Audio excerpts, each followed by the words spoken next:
E aí, galera, então vamos fazer mais um comentário sobre a tese da arquitetura mental em forma de podcast. Novamente, então, vamos dar continuidade aqui, né? Meus filhos, né? É só acompanhar a mente das crianças, mas infelizmente os pais, eles nascem em imperfeição, eles nascem nesse mesmo estado, e o que forma a mentalidade do indivíduo são as questões sociais, né? Que infelizmente são, para mim, padrões mais primitivos, né? A pessoa, ela consegue absorver mais informações com padrões sociais do que com padrões intelectuais de oratória, de conversa, né? Isso daí é muito o fator em que um autor chamado Moscovici tratou sobre as representações sociais, como o senso comum ele tem uma espécie de pensamento e de estruturação que funciona com base em dois mecanismos chamados objetivação e ancoragem, que é como se fosse um sistema de pensamento e de imaginação, em que se incorpora elementos novos, né? E ele coloca que você tem um universo reificado, que seria esse lugar mais de reflexão, de intelectualidade, e o universo do senso comum, em que esse processo todo das representações sociais comuns ele funcionam, né? E muitas vezes as crianças elas não têm uma orientação intelectual desde cedo, e aí passam na convivência social a ter essa formatação de pensamento, né? Sem entrar muito no universo reificado. E na verdade muitas vezes entra, né? Através da escola e dos estudos, mas como ela teve digamos assim, uma formação dentro de um ambiente de uma mentalidade coletiva, dentro desse mecanismo de pensamento, que teve primeiro, talvez ela coloque dentro da sua mente como prioridade este tipo de vida mental do que a vida escolar, né? Até por causa da estrutura da educação que nós temos, o aprendizado dentro da escola é muito tido como enfadonho, né? E as pessoas veem de uma forma muito entediante e, portanto, tem todas as dificuldades de aprendizado e tudo mais. E que acaba tendo digamos assim, esse estilo de vida por exemplo, do brasileiro que nós temos aqui, né? Mas não é só do Brasil, tem os outros países também tem esse problema aí da questão da formação da pessoa. Então isso é uma coisa muito negativa, né? O que eu sou, quem eu sou e que isso representa na sociedade. Se eu sou um cara forte, eu posso tudo. Se eu sou um cara fraco, eu tenho que usar minha inteligência para poder tudo. Se eu sou bonito, eu tenho que usar minha beleza para conquistar as coisas. Esses padrões sociais, eles são as coisas que mandam aqui no Brasil. São os famosos estereótipos, né? Que fazem parte dessas representações sociais. Né? A representação do nerd, então existe uma imagem, uma imaginação, um imaginário social do nerd, então qualquer pessoa, as pessoas que tiver uma coisa parecida assim, que você vê que pensa muito, que é mais quieto, que é mais no seu canto, as pessoas vão te classificar como nerd, vão comportar com você já como se você fosse um nerd, e provavelmente por causa disso tudo, dessas determinações sociais, você vai acabar virando um nerd mesmo, né? Ou então se você é fortão, então eu sou fortão, então eu tenho que comportar como se fossem os fortões, tenho que andar com os fortões. Na verdade, esses estereótipos aqui que eu estou dando são muito escrachados, né? É um pouco mais complexo na vida real, né? E também há um dinamismo, há uma dinâmica e uma modificação gradual, né? Ao longo dos tempos desses estereótipos, dessas representações sociais, mas aqui é mais o exemplo mesmo, né? A mulher bonitinha, ela tem que se comportar como se fosse uma patricinha e não sei o que e tal. E as pessoas, elas têm que pensar, peraí, eu tenho que realmente seguir esse caminho, essa idealização, essa imaginação que é posta aqui? Não, peraí, deixa eu construir a minha própria minha própria estilo de vida, construir, avaliar e fazer todo esse procedimento aí que é ensinado na tese, por exemplo, né? Ou não, também não necessariamente a pessoa se auto-questionar, né? Ver o que ela quer, o que ela deseja, se ela vai aceitar mesmo os padrões que são, de certa forma, impostos, né? Não agir como se fosse... Até que tem um vídeo aqui que o profeta ele faz, né? Que é o vídeo chamado Atitude, né? Que ele fala assim, você vê atitude na televisão, atitude na escola, atitude na propaganda, atitude em todo lugar, né? E essa atitude é o quê? É um estilo, uma coisa assim, para mostrar que você age, e você é isso aí mesmo, e não sei o quê. Não sei se ficou bem claro aqui, mas tem relacionado com tudo isso aqui que é discutido nessa tese, né? Desses padrões, da mentalidade coletiva, tal qual ele explica aqui, né? E que foi tratado em outros capítulos aqui do nosso podcast. Isso é uma mentira muito, muito grande, né? E até isso daqui gera o comportamento da corrupção. Mas Sim, até por causa disso, né? Dentro desses estereótipos, tem um comportamento da corrupção, né? Corrupção no geral, mas eu pensei aqui rapidamente dentro da política mesmo, né?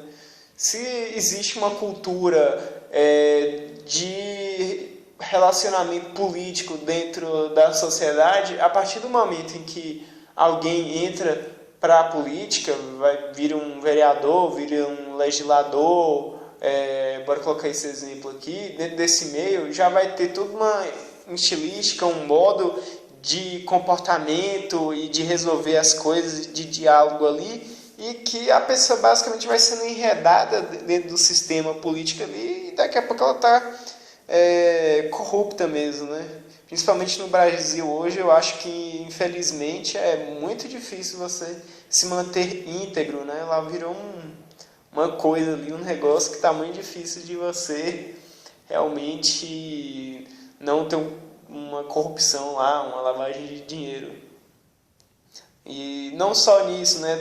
Às vezes algumas coisas assim, do tipo, no sentido negativo, né? Do jeitinho brasileiro, vamos dizer assim, de agir lá, que já vai meio que automaticamente fazendo com que você fique mais, como se fala, aberto para esse tipo de coisa imediatamente, né?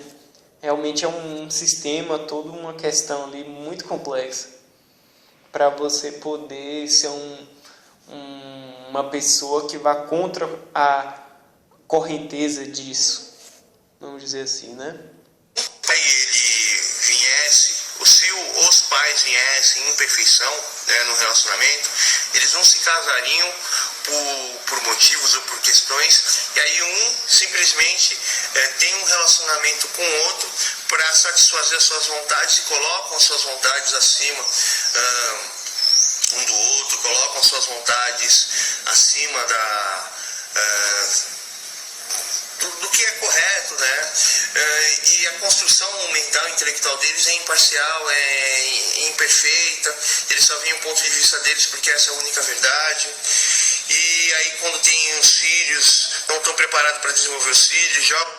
Aí são muitos os relacionamentos, né, que praticamente todos os relacionamentos amorosos e tal, eles começam por duas questões, que é o desejo e o interesse. Porém, a partir do momento que você começa a se relacionar com a pessoa e vira uma questão mais séria, né, um namoro e depois um casamento, você tem que sair dessa questão do desejo e do interesse e a partir daí avaliar e querer conhecer intelectualmente a outra pessoa, né, e aceitar ela como ela é, e para assim você poder lidar e assim dessa forma você amará a pessoa verdadeiramente, né, de forma integral.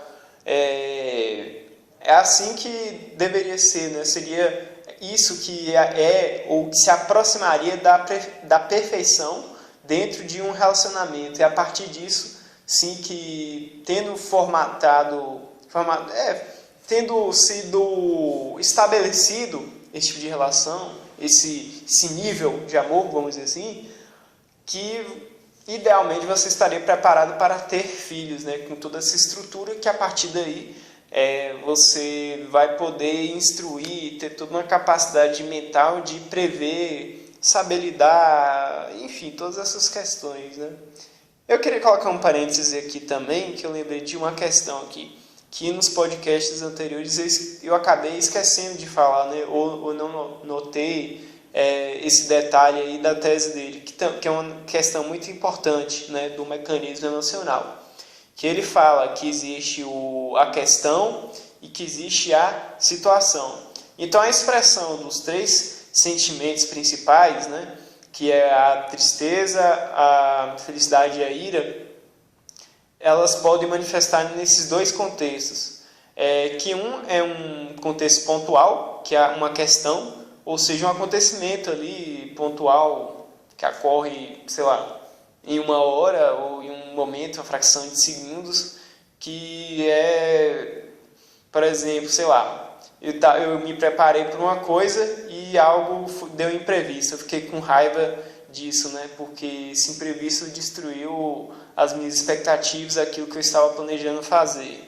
E pronto, e aí você continua a sua vida. E também tem a situação. Por exemplo, vamos imaginar até o exemplo que ele mesmo deu, da situação de rua, pessoas em situação de rua, ou seja, a estrutura toda da pessoa, o ambiente todo da sua vida está dentro de um contexto predominantemente mais depressivo, provavelmente, né, no caso de um mendigo. E até no exemplo que ele deu outra vez, aquele mendigo, o caso dele era esse, basicamente. Fechando esse parênteses aqui, então vamos continuar a discussão aqui. Os problemas sociais da vida deles em cima do filho, e o filho se torna uma construção de arquitetura em relação a isso, mais a personalidade egoísta, egocentrista. Antigamente, alguns pais, eles ensinavam os filhos o quê? A Bíblia, Deus, o respeito entre as outras pessoas, e não acreditar nesse mundo, né? Acima de tudo e tal, tinha alguma orientação correta, né? Então, nessas últimas décadas ou do século passado para este novo século, a cultura brasileira ela se modificou muito, né? A influência da mídia e de outros órgãos fez com que se alterasse muito a cultura dos cidadãos, né? Que eles não tivessem mais essa base muito ligada mais com a Bíblia e tal, né? O cristianismo, creio que, eu não sei, mas pelo que eu vejo, né? Se a gente pudesse, ou se eu tivesse um dado aqui em relação a isso, que a porcentagem de brasileiros que são praticantes do cristianismo, com base dentro desse tipo de formação, de tradição, vamos dizer assim, no qual o Tiago Magalhães está falando aqui, essa taxa abaixou muito em relação ao século passado, até mesmo ao retrasado, né? A partir da Primeira e da Segunda Guerra Mundial, o mundo todo mudou, assim, e ao longo do século XX, esse processo de mudança foi muito radical, foi muito rápido, né, chegando até o século XXI. Né? E existem sim muitos cristãos, mas muitos deles assim, não se aprofundam muito dentro da cultura e do estudo da Bíblia mesmo. Né? Uma coisa meio que mais informal. Modificou-se a cultura cristã, vamos dizer assim, cultura gospel, vamos dizer dessa maneira, ou até mesmo a católica, né? Os católicos, tem muitos que são batizados e tal, porém que não praticam, que não são muito ligados, não são muito fervorosos, né? Isso aí tem um impacto na formação dos indivíduos. E se você não tem essa base bíblica de formação, então, pelo menos que você tenha uma base moral, filosófica, não uma reflexão filosófica, por exemplo, um Ética Nicômaco de Aristóteles, ou não sei, qualquer outra reflexão ética, social, política, econômica, de uma forma mais aprofundada, mais séria, mais sólida na vida das pessoas, pode levar a ter uma formação também, tal como ele está falando aqui, que é importante você ter, né? Senão você vai acabar se ligando a coisas muito fúteis, né? Na vida, assim, principalmente no início. Mas hoje a orientação é simplesmente um mundo polido e harmônico da televisão que não existe. É uma tela lá, onde que o cara gasta bilhões para colocar uma pessoa que faz: oi, tudo bem? Ai, como você tá? Só mentiras, porque aquele espaço ali é comprado, né? E aquele espaço ali é a questão que ninguém tem no dia a dia da vida, porque a vida de todas as pessoas tem uma única questão. Elas têm que construir a vida delas. Elas têm que dar o sentido à vida delas. Elas têm que fazer o sentido da sua vida. E não deixar que sua imaginação seja capturada por esse tipo de representação televisiva, né? Que tem muito em novelas e tal. Muitas vezes tem uma atriz lá que está usando um brinco X, e aí no dia seguinte um monte de gente quer ter o mesmo tipo de brinco, o mesmo tipo de estilo de roupa ou de mobília que foi apresentado nessa novela e tal. Não precisa ser muito a novela em si, mas, por exemplo, aqueles programas de auditório, coisas desse tipo, até mesmo o jornal tem muito viés, né? A mídia internacional e brasileira também é muito centralizada, então são os mesmos donos, eles podem colocar lá o que quiser para influenciar você, né?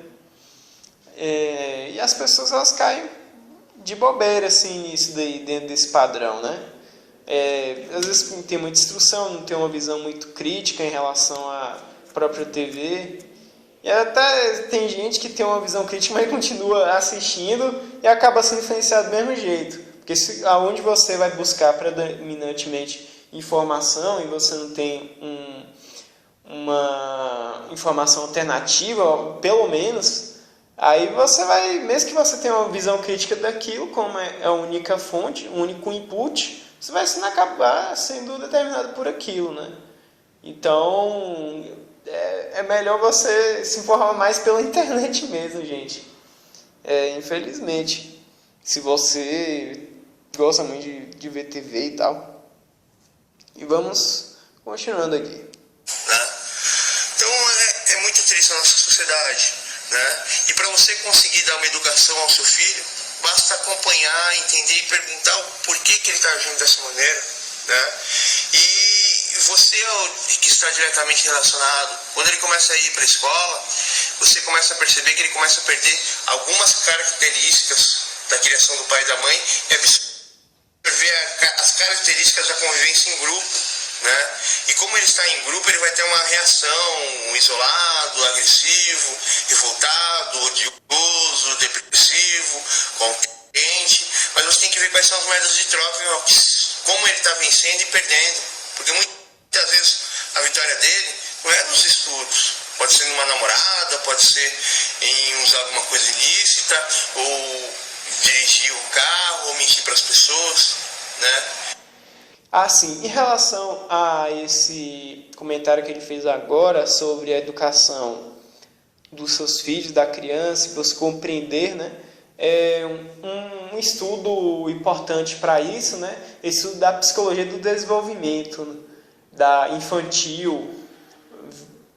Tem vários autores que abordam isso, o próprio Freud, tem Piaget, mas Piaget é muito relacionado mais com a cognição, com a evolução do aprendizado da criança. Tem Vygotsky, que é mais relacionado com a linguagem em si. Tem outros psicanalistas como Winnicott, tem Bowlby, e deve ter ainda outros aqui, só que eu não estou lembrando agora. E é bom, tente dar uma lida aí, uma pesquisada sobre esses autores, para você ter um pouco de consciência do processo de evolução e desenvolvimento do seu filho, se você assim deseja ter filhos, né? E vamos continuando aqui, galerinha. E tudo isso, existe uma arquitetura que deve ser avaliada. E se você, pai, não dá a educação correta, quem vai ser seu filho? Vai ser um estranho. E também no final, a gente falou mais da escola, né? Então, existe muito essa questão de uma fase de até uns 7 anos da criança, que até os 7 anos a criança é muito maleável, muito moldável. O que ela vai aprender, o que ela vai viver ali, a vivência dela até esse momento é crucial para o desenvolvimento da personalidade dela. E a cada vez que você diminui a idade, né, até os 7 anos para menos, ela é ainda mais maleável, né? Porque até os 5 anos ela está formando também uma questão que são os caracteres, 5 caracteres que foram descritos por Wilhelm Reich, que talvez depois eu fale aqui, ou comente um pouco, né? Mas que vão ser muito fortes, muito determinantes da mente do indivíduo, que vai formar até inclusive o corpo da pessoa também, para você ver como é que a tenra idade, né, a criança, até os 7 anos, é bem moldável, assim. E também ele comentou aqui, na segunda parte desse comentário, sobre a criança, quando ela começa a entrar na escola, pois ela passa a ter menos contato com os pais e a maior parte do tempo ela vai conviver com os coleguinhas lá, né, da escola. E aí é um outro espaço, uma outra vivência. No início a criança ela pode muito estranhar aquele espaço ali, né, porque ela está se afastando da mãe, ela fica com saudade da mãe, do pai. E aí conhece, mas aí conhece, né, as crianças, as pessoas que são mais ou menos da sua idade, começam assim a enturmar ali e tal, e vai tendo uma vivência escolar muito grande, né? As escolas, eu acho que, se não me engano, tem uns 6, 7 horas por dia, então com um espaço de convivência muito grande ali naquele espaço. E aí você tem que estar atento, porque mesmo que você ache que você conhece muito seu filho, porque saindo da escola você vai ficar praticamente o resto do tempo com ele ali, né? Mas tem outra parte do tempo que ele está na escola e que ele vai desenvolver uma personalidade relativa diferente da escola para a casa. Muita gente se comporta de maneiras bem diferentes nos dois espaços. E aí ele está sendo formado, está recebendo informações e tal, dentro de um espaço ali, que você não sabe o que é que está acontecendo, né? Então você tem que estar muito mais atento a partir deste momento para o tipo de informação, a forma como ele está se comportando, que tipo de relações ele está tendo com os colegas, como é que são esses colegas dele, como é que estão se relacionando com ele, se está passando os valores bons ou se essa relação está sendo negativa e tal. É bom ter essa preocupação, esse cuidado, né? E concluímos aqui então essa parte aqui da live dele e também deste podcast do dia de hoje. Até mais, gente!